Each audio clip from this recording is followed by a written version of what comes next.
All right, Ashley, listen, this is not a new topic. Uh, let's just go in here. The Las Vegas Aces, I would just set the table here. Las Vegas Aces have lost 2 games all year. Lost 1 game to the Dallas Wings and lost 1 game to the Connecticut Sun. Everybody else, they not only beat, they throttle. I mean, they are a historically great WNBA team. They won the championship last year. They are prohibitive favorites to win a championship this year.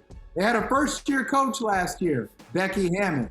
Won a championship in her first year. Now, Hammon, after being suspended at the beginning of this season, has them back in contention for another championship.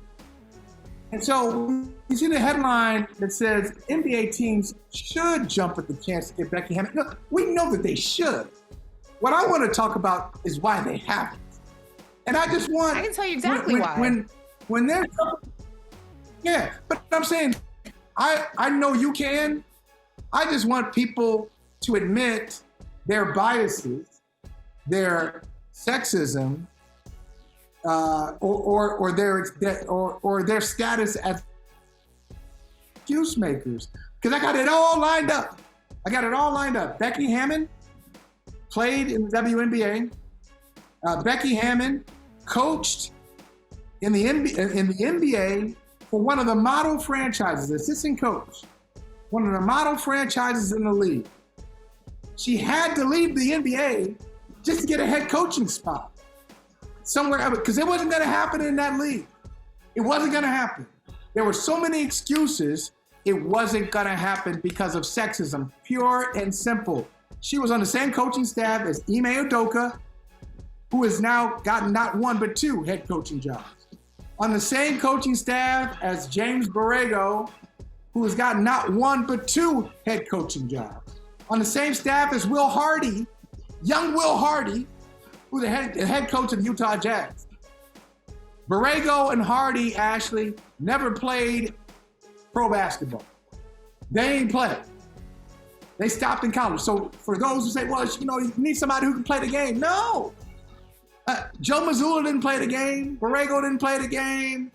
Budenholzer, there are a lot of coaches. Eric Spoelstra didn't play. So tell me again, why isn't Becky Hammon getting an opportunity with somebody? I just want the words to come out of somebody's mouth. What do you think, guys? Because as pro WNBA, as people would want the general public to believe that they are, it doesn't matter how many campaigns they push, doesn't matter how many campaigns they join, they still view the WNBA as an inferior product, and their actions show that.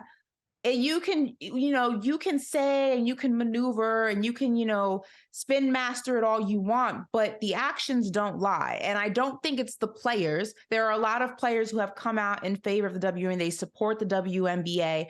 The decision makers, as much as they want you to believe that they are not, they are very modern in their way of thinking, it's not true.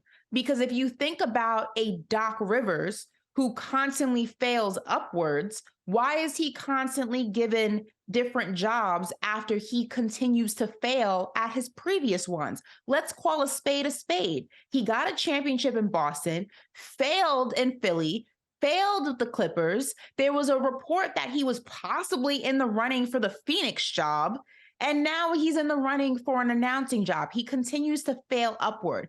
The standard for men, not just in the coaching world, just in the workplace in general, you can name a business, I can give you an example. The standard in which men are held to is drastically lower than what women are held to. It has always been that way. Women need to be twice as good to be taken just as seriously as men. They need to be exceptional, where men get rewarded a lot of the time for being mediocre. It is the way of the world, and this is a prime example of how it does not matter how much success you have, what your resume entails. People will constantly find a loophole to say you're not qualified. But see, Ashley, in this case, Becky Hammon has been twice as good. She has been twice as good. And it still's not good enough. She got there. She got to the Spurs.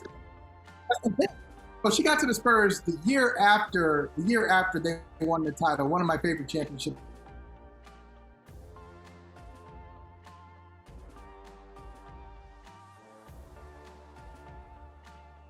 Did I lose you, Michael?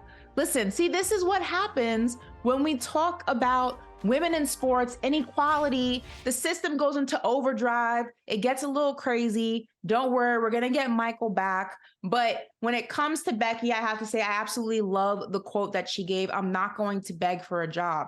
And she shouldn't have to. Listen, your resume is what your resume is. People like to talk about men lie, women lie, numbers don't lie. Bill Parcells famously said, you are what your record says you are. And her record says she deserves to be an NBA head coach. If the NBA doesn't see that, girl, don't beg for it. I'm here for you. It'll happen. Your time will come. And the time will come when we get Michael back. So you guys don't move. We'll get him right back. Hey, thank you for watching Brother from Another. If you haven't hit that subscribe button, go ahead and do that now. Don't forget, you can catch us 3 to 4 weekdays on PeacockTV.com and on Sirius XM Channel 85.